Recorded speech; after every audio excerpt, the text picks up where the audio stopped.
उसे ये होल्ड कर रहा है, सस्टेन कर रहा है, तो उन्हीं लोस को आप स्टॉप लेकर वहां पर भी एक बार को अपनी पोजीशंस को देख सकते हैं। टेक्निकली एटलीस्ट सही दिख रहा है, लेकिन सस्टेनेबल कितना है उस पर आपको नजर रखनी होगी गोइंग फॉरवर्ड। टारगेट्स 1500 के गावा सर बोल रहे हैं।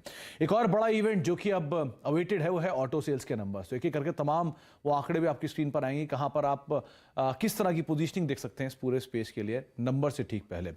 तो ऑटो सेल्स के नंबर्स में सबसे पहले तो कुछ आंकड़े आपकी स्क्रीन पर, जहां पर फरवरी के लिए अनुमान लगाया जा रहा है कीमतें बढ़ने से कमर्शियल व्हीकल की जो बिक्री है उसमें कुछ एक बढ़त रह सकती है। इसलिए बाकी सीजन के स्पेस या बाकी कंपनियों के कंपैरिजन में सीवी स्पेस के अंदर जो नंबर है वो थोड़ा और बेटर साइड पर आता हुआ दिखाई पड़ सकता है।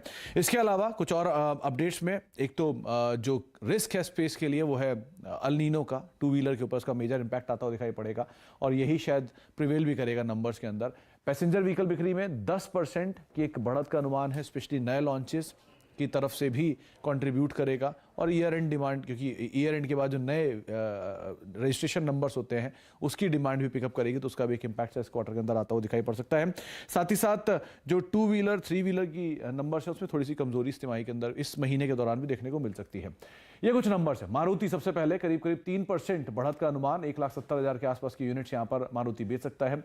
M&M करीब 64,000 यूनिट, 64,400, ये पैसेंजर व्हीकल स्पेस वाली है। 54,500 से बढ़कर रफली 19 से 20% की बढ़त यहां पर देखने को मिल सकती है। कमर्शियल व्हीकल स्पेस में 17.5% की ग्रोथ रहेगी। अशोक लेलैंड में 19,000 के आसपास का यूनिट यहां पर भी आ सकता है, 14,500 यूनिट के सामने। इसके अलावा 83,500 यूनिट्स बेच सकता है टाटा मोटर्स। 7% के आसपास की बढ़त यहां पर भी रहने का अनुमान इस महीने में लगाकर चला जा रहा है फरवरी के दौरान। आयशर में करीब 23%। अबव ऑल कंज्यूमर जितनी भी सीवी स्पेस है उसमें सबसे बेटर परफॉर्मेंस आयशर की तरफ से आने का अनुमान बाजार लगा रहा है। 23% के आसपास की ग्रोथ, करीब 7200 यूनिट फरवरी के दौरान बेचे जा सकते हैं।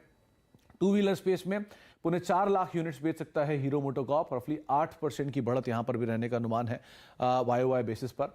इसके अलावा प्रेशर बजाज ऑटो में रहेगा। वैसे भी इन्होंने कहा है कि प्रोडक्शन कट कर रहे हैं अपने एक्सपोर्ट साइड को लेकर भी, क्योंकि डिमांड उतनी है नहीं, तो शायद वहां पर इंपैक्ट। और उसके अलावा टीवीएस मोटर्स में करीब 1% की कटौती यहां पर भी हो सकती है, करीब 3% के आसपास, 3 लाख यूनिट के आसपास कंपनी बेच सकती है।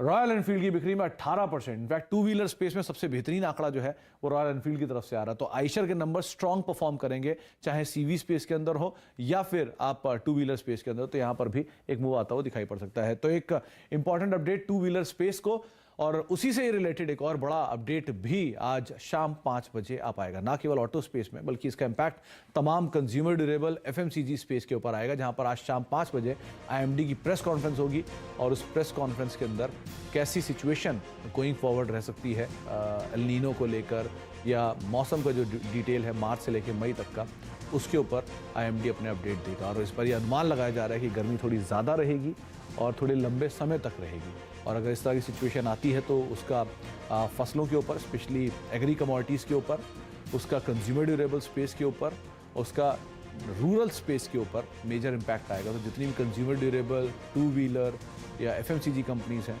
वो इस खबर के ट्रिगर के आधार पर आपको नज़र बनाकर रखनी होगी। ब्रेक का वक्त हो गया, ब्रेक के बाद लौटते हैं। गावा सर से हम आगे बातचीत करेंगे। साथ ही साथ एक और इंटरेस्टिंग खबर आपके लिए आलोक लेकर आएंगे, चेक बाउंस से रिलेटेड। बहुत इंटरेस्टिंग खबर है, छोटे से ब्रेक के उस पर।